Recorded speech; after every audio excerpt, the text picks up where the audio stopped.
warahmatullahi wabarakatuh. Perkenalkan, nama saya Salma Khairia Putri dengan NIM 20002-107. Saya berasal dari jurusan Administrasi Pendidikan, Fakultas Ilmu Pendidikan. Pada kesempatan kali ini, saya akan membahas mengenai memahami konsep dasar administrasi pendidikan. Secara umum, konsep dasar dari administrasi dan supervisi artinya ada dua. Yang pertama, administrasi pendidikan. Yang kedua adalah profesi. Dalam konsep ini, kita coba lihat yang pertama, yaitu konsep dari administrasi. Sebenarnya tidak berbeda dengan manajemen pada umumnya. Konsepnya adalah proses mengelola. Artinya ada desain sebuah proses untuk mengelola apa yang dikelola dalam konteks apa yang disampaikan oleh Husaini Usman. Ada 7M plus 1I namanya. Artinya dimanapun kalian berada ketika Anda menjadi seorang administrator atau manajer, maka 7M plus 1I yang harus kalian kelola bahkan secara personal. Ketika dibawa ke kehidupan masing-masing, konsep administrasi dan manajemen ketika digunakan itu akan membuat Anda menjadi seorang persendian yang luar biasa. Dan itu menuju sukses, bagaimana mengolah 7M yang ada di bawah kepemimpinan kita. Ada 7M plus 1I, dan 7M itu artinya adalah sebagai berikut.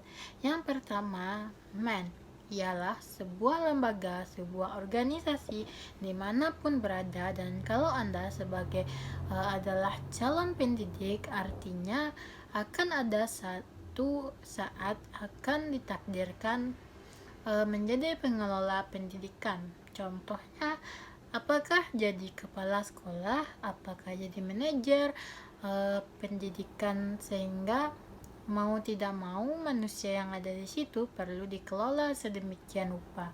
Tidak jauh berbeda dengan kita, dengan saya, dengan Anda. Kita manusia punya hasrat dan keinginan yang tidak sama meskipun masuk ke dalam satu kantor yang sama atau masuk pada sebuah lembaga yang sama untuk bekerja dengan tujuan menjunjung tinggi tujuan dari organisasi atau lembaga. Tapi percaya atau tidak, kita tidak bisa menafikan bahwa masing-masing kita punya tujuan yang baik. Ada tujuan pribadi, ada tujuan organisasi. Nah, dalam rangka bagaimana membuat tujuan-tujuan yang berbeda itu tetap dalam satu irama yang sama pada konteks organisasi atau lembaga, sehingga setiap manusia di situ memang mendahulukan kepentingan organisasi atau lembaga, sehingga setiap manusia di situ dalam tanda kutip manusia ini perlu dikelola. Bahkan ada teori X dan Y. Kalau Anda masih ingat teori X dan Y, teori X menyatakan bahwa manusia itu pemalas. Kalau bisa senang, dia akan cari tempat yang paling nyaman. Kalau bisa tidur, dia akan tidur. Coba pagi-pagi ketika bangun, kalau bukan karena motivasi dan tuntutan yang tinggi, kadang-kadang nuansa yang sejuk, dingin, sepi, ngantuk, apalagi hujan. Sebenarnya pengaruh untuk menarik selimut lebih besar dibandingkan untuk bangun, mandi, dan memulai aktivitas. Itu yang membedakan teori X. Siapapun manusia dilahirkan dengan sifat pemalas, berbeda dengan teori Y.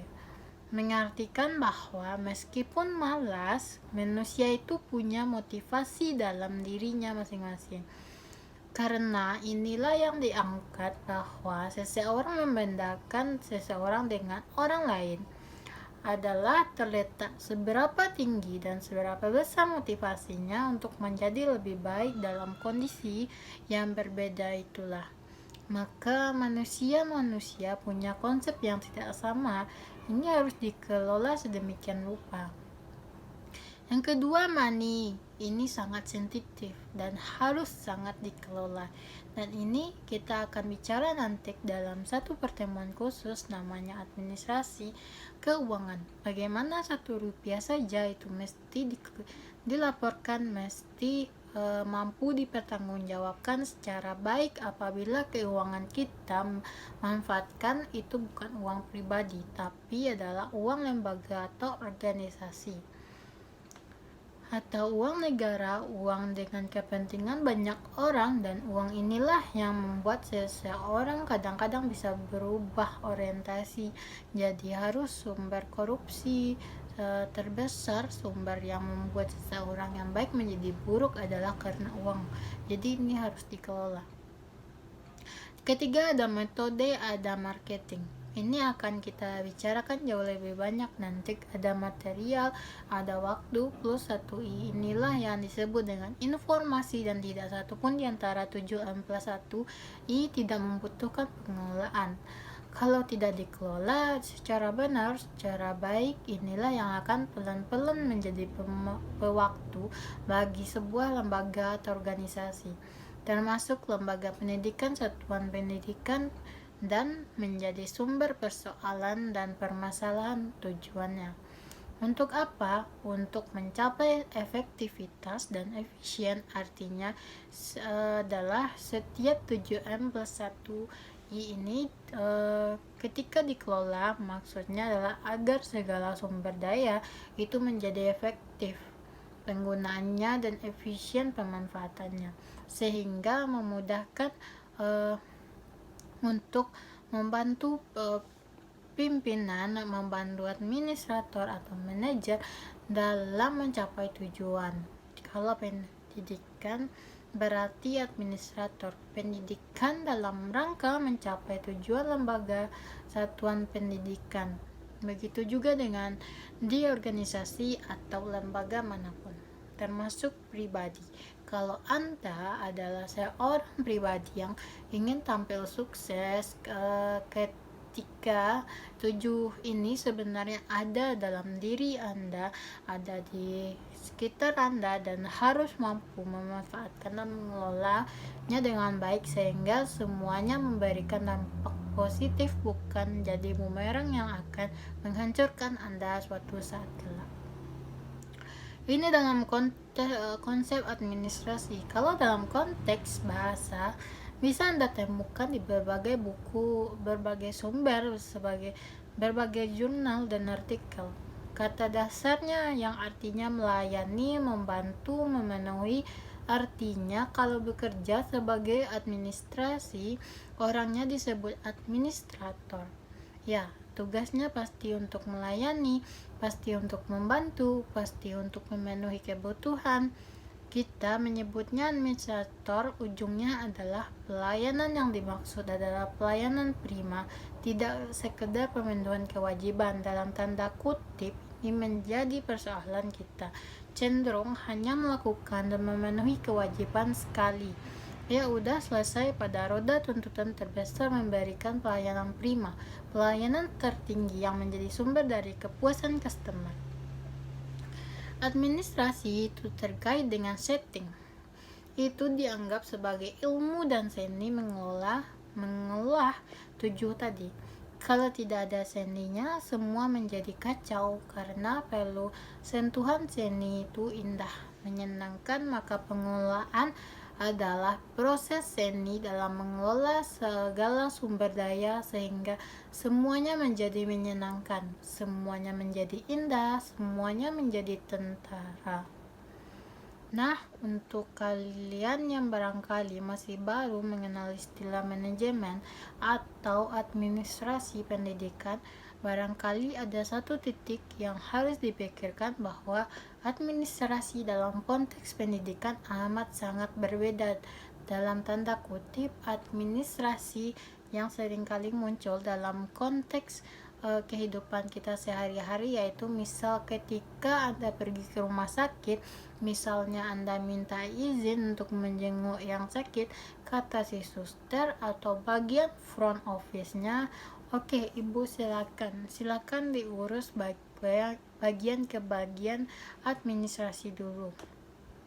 Artinya kalau kita ingin pulang selesai membawa atau membawa pengen berobat, yang dibilang adalah silakan akan selesaikan dulu ke bagian administrasinya. Maka dengan konteks ini administrasi menjadi persoalan pembayaran.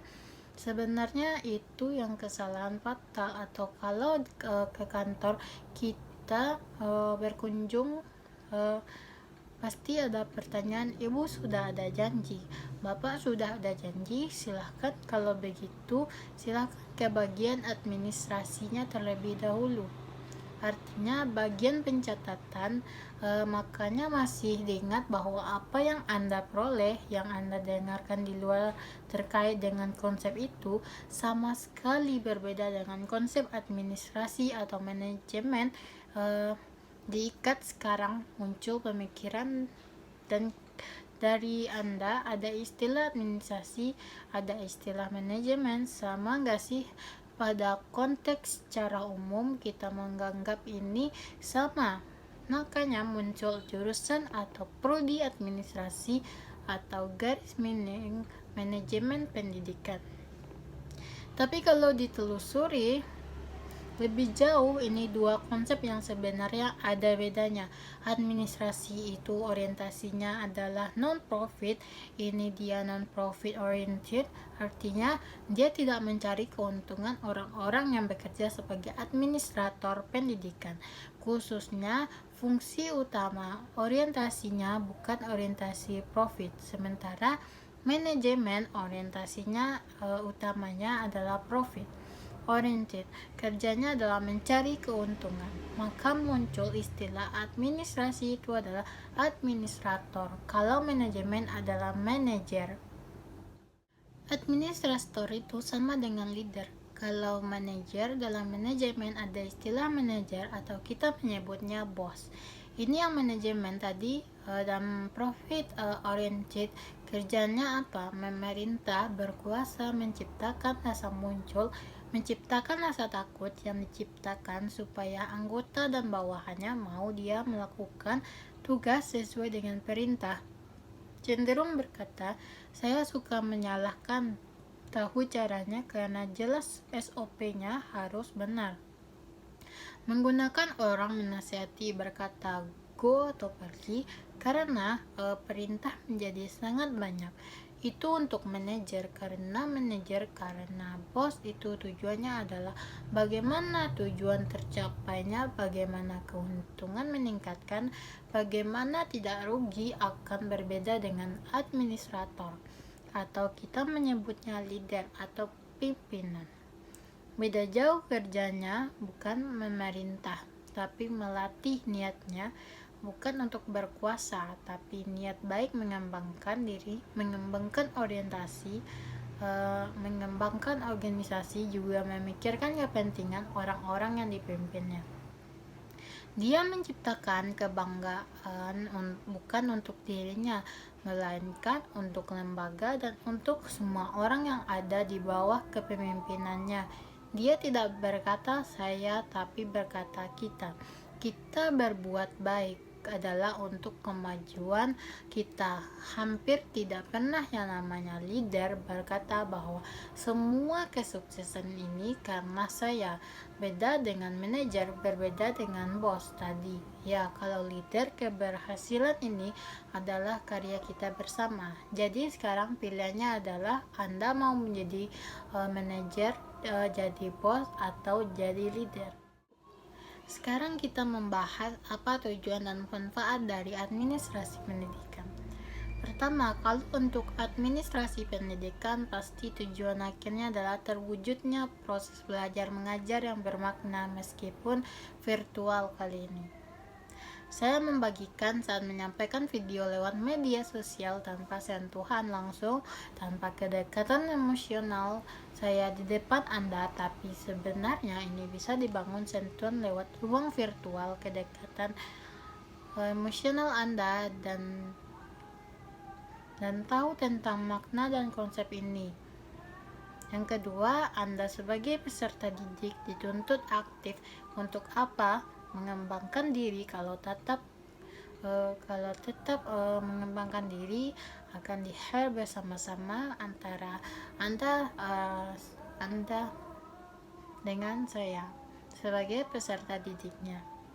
Yang ketiga, memiliki kompetensi manajerial karena tugas dari administrasi pendidikan adalah mengelola, maka kemampuan manajerial pun untuk mengelola semua M yang 7M dan 1I tadi menjadi kompetensi yang akan Anda miliki masing-masing, sehingga dimanapun Anda berada, apakah jadi kepala rumah tangga, jadi ibu, jadi ayah, jadi anak, kalau dapat pekerjaan yang layak, yaitu bintang A.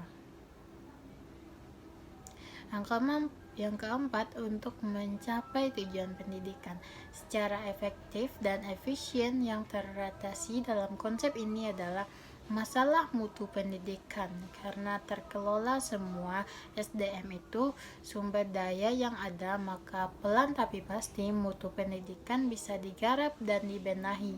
Ini tidak muluk-muluk sebenarnya dengan belajar administrasi pendidikan, administrasi dan supervisi pendidikan. Anda akan menjadi seorang perencanaan pendidikan menjadi merata, menjadi bermutu, lebih relevan dan akuntabel. Ini adalah 4 persoalan pendidikan, tapi melalui mata kuliah ini sekurang-kurangnya kompetensi dasar yang dimiliki akan mengarahkan Anda ketika menjadi pemimpin dalam lembaga pendidikan atau satuan pendidikan untuk membuat pendidikan itu menjadi merata, lebih bermutu, lebih relevan dengan kebutuhan masyarakat dan tuntutan dunia kerja, dan lebih akuntabel. Tentu saja pada akhirnya akan memunculkan citra positif pendidikan. Maksud citra pendidikan atau citra positif ini apa? Ketika Anda lulus, pantas, layak, dan kualifikasinya oke, anaknya qualified, kemampuan public speakingnya keren, wawancaranya tinggi, tidak hanya akademik yang bagus, sosialnya mantap, kemampuan bahasa Inggrisnya keren, citra positif pendidikan menjadi hebat, karakternya jangan ditanya. Inilah kehebatan dari mata kuliah administrasi pendidikan. Pendidikan administrasi pendidikan, untuk konsep ada kuliah ini kita anggap sama, meski ada konteks yang berbeda, tapi karena kita bukan belajar manajemen, bukan belajar administrasi, karena Anda bukan mahasiswa penetrasi atau mahasiswa manajemen, maka samakan dulu persepsi bahwa manajemen pendidikan sama dengan administrasi pendidikan. Apa yang dilakukan minimal kalau kita menggunakan fungsi manajemen dari Hershey Blanker, itu minimal ada 4 fungsi manajemen yang harus dilakukan, yaitu planning, organizing, controlling, motivating. Apa yang direncanakan terkait dengan 7M plus 1I. Tadi bagaimana merencanakannya terkait dengan apa 7-8 ruang lingkup administrasi pendidikan. Ruang lingkup ini yang akan kita bahas minggu per minggu, seperti apa merencanakannya, bagaimana mengorganisir, bagaimana memotivasi, semua itu berjalan, bagaimana kita bisa melakukan kontrol yang baik sehingga semua hal yang kita kelola tadi terkait dengan semua ruang lingkup administrasi pendidikan, mulai dari kurikulum, SDM itu terbagi kepada tenaga kependidikan, peserta didik, humas, dan banyak hal. Itu semua kontrol itu dilakukan supaya apa? Supaya semua berjalan sesuai rencana. Jadi kalau rencananya A, seharusnya A yang diperoleh, tapi dalam perjalanan dia berubah menjadi B, balik lagi ke belakang sebagai bahan evaluasi bagaimana mengembalikan itu agar sesuai dengan rencana kita. Tinggal analisis bagaimana yang bermasalah itu adalah tugas Anda suatu saat ketika Anda menjadi pengelola pendidikan dimanapun tempatnya, di sekolah atau di perguruan tinggi. Selanjutnya profesi, karena Anda akan berada pada satu konteks di mana Anda akan bekerja sebagai seorang administrator atau manajer pendidikan yang merupakan sebuah pekerjaan yang bisa dianggap sebagai profesi guru, profesi dokter, profesi, tapi hati-hati. Tidak semua pekerjaan adalah profesi. ada alat ukurnya kapan seperti apa dan di mana sebuah pekerjaan itu bisa dikatakan sebagai sebuah profesi. Tukang ojek juga pekerjaan menghasilkan uang, ojek bukan profesi. Yang profesi itu ada syaratnya. Beruntunglah Anda melalui pendidikan yang cukup S1, apalagi nanti sampai S2, dilanjutkan S3 oleh proses yang begitu luar biasa perjuangannya, energi yang tidak sedikit. Mudah-mudahan profesi itu akan ada di tangan Anda. Secara etimologi, profession atau bahasa Latin professius itu artinya adanya pengakuan yang menyatakan bahwa Anda mampu, Anda ahli dalam melakukan suatu pekerjaan. Ingat, ahli bukan hanya sekedar bisa ahli, ini banyak dasarnya. Salah satu yang saya sebutkan tadi melalui proses pendidikan yang cukup panjang. Sedangkan secara terminologi, profesi itu diartikan sebagai pekerjaan yang mempersyaratkan pendidikan yang tinggi, yang kita bilang tadi sebagai pelakunya ditekankan pada pekerjaan mental, artinya apa adanya persyaratan pengetahuan teoritik sebagai instrumen melakukan perbuatan praktis. Jadi ketika melakukan sesuatu, mengeluarkan statement, ada teori-teori yang menyertainya, bukan hanya dasarnya akal pikiran atau enaknya mulut karena lidah tidak bertulang, tapi ada dasar ketika berbicara, ada pengakuan teori secara ilmiah.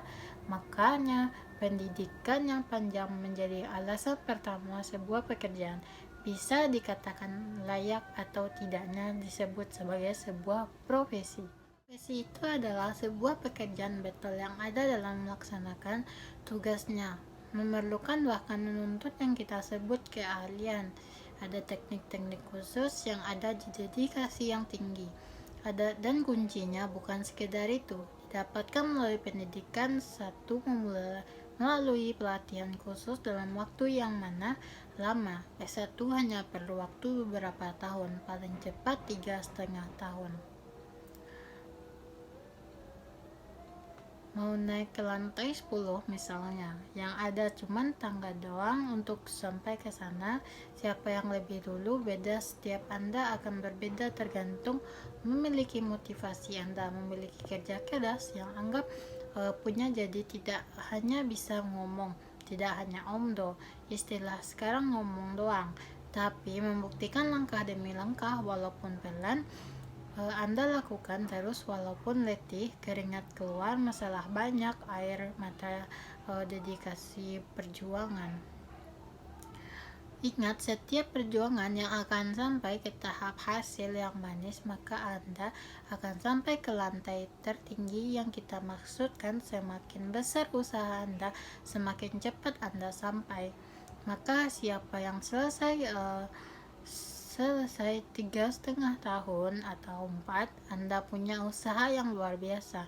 Tapi bisa nggak orang yang tanpa usaha selesai dalam konteks ini? Nggak mungkin, mustahil. Jadi selesai tidaknya Anda sangat tergantung seberapa usaha dan motivasi dan action yang Anda lakukan. Profesi itu betul adalah pekerjaan, namun tidak semua pekerjaan adalah profesi, sebab profesi mempunyai karakteristik sendiri yang membedakannya dari pekerjaan lain. Itu yang tadi kita bahas, ada teknik, ada pendidikan, dan ada strategi khusus waktu yang panjang. Sekarang kita lihat apa ciri-ciri bahwa sebuah pekerjaan itu layak disebut sebagai profesi. Yang pertama, profesi itu memiliki fungsi dan signifikansi sosial bagi masyarakat. Yang kedua, profesi itu menuntut kemampuan tertentu dan keterampilan diperoleh lewat proses pendidikan dan pelatihan yang panjang. Tadinya pelatihan saja tidak cukup. Ada orang untuk jadi driver juga berlatih, tapi tidak semua pelatihan ikuti itu sampai ke tahap profesi, selalu beriringan pendidikan dan pelatihan. Profesi didukung oleh disiplin ilmu tertentu. Artinya secara teori, secara ilmiah ada teori-teori dasar, ada disiplin ilmu yang mengaturnya. Yang keempat, ada kode etik sehingga Anda bisa lihat apa saja saja punya kode etik. Dokter punya, lawyer punya, guru ada kode etiknya, guru dan dosen apalagi. Kode etik pekerjaan public relation punya kode etik. Kode etik internasional malah jika ilmu tidak ada, maka indikator bahwa pekerjaan itu menjadi sebuah pekerjaan belum profesi. Harus dilihat dulu, dianalisis dulu, dan konsekuensinya dari layanan dan prestasi yang diberikan kepada masyarakat. Maka anggota profesi secara perseorangan atau kelompok memperoleh imbalan finansial atau material. Artinya dari profesi itu dia dapatkan penghasilan secara material. Ada beberapa istilah yang muncul dari konsep profesi ini. Yang pertama, profesional, jadi jangan salah kaprah. Ada istilah-istilah yang sering kali muncul yang bersamaan dari istilah profesi tadi. Istilah profesional mempunyai dua makna. Satu, mengacu pada sebutan tentang orang yang menyandang suatu profesi. Yang kedua, mengacu pada sebutan tentang penampilan seseorang dalam mewujudkan untuk kerjanya sesuai dengan profesi. Jadi dia profesional karena saya melakukan pekerjaan sesuai dengan apa yang seharusnya saya lakukan. Sudah sesuai, terbukti profesional. Misalnya, saya sebagai dosen, tugas utama saya adalah tridharma perguruan tinggi, sudah melakukan semua kewajiban untuk menelepon seperti melakukan penelitian, menghasilkan buku wajib, melakukan riset, artikel, dan melakukan pengabdian masyarakat. Maka profesional di bidang saya. Itu istilah profesional yang berbeda dengan profesionalisme. Ini sebutan yang mengacu pada sikap mental dalam bentuk komitmen dari para anggota suatu profesi. Jadi kalau guru adalah guru dan profesi, maka saya melakukan pekerjaan saya sesuai dengan apa yang seharusnya saya lakukan. Ada profesionalitas, beda lagi nih sebutan terhadap kualitas sikap para anggota suatu profesi terhadap profesinya, pengetahuan dan keahlian yang mereka miliki untuk melakukan tugas-tugasnya. Dan terakhir, sebagai orang yang memiliki profesionalisme tinggi disebabkan adalah orang yang profesional. Sebagai seorang mahasiswa, tugasnya adalah belajar, sehingga yang tinggi usahanya melakukan pekerjaan utamanya. Ini bukan berarti tidak bisa melakukan yang lain. Boleh, tapi ritme dan persentasenya harus berbeda. Tetapi belajar menjadi bagian utama. Sekali lagi, sukses untuk kalian semuanya. Sekian materi dari saya ucapkan terima kasih banyak. Assalamualaikum warahmatullahi wabarakatuh.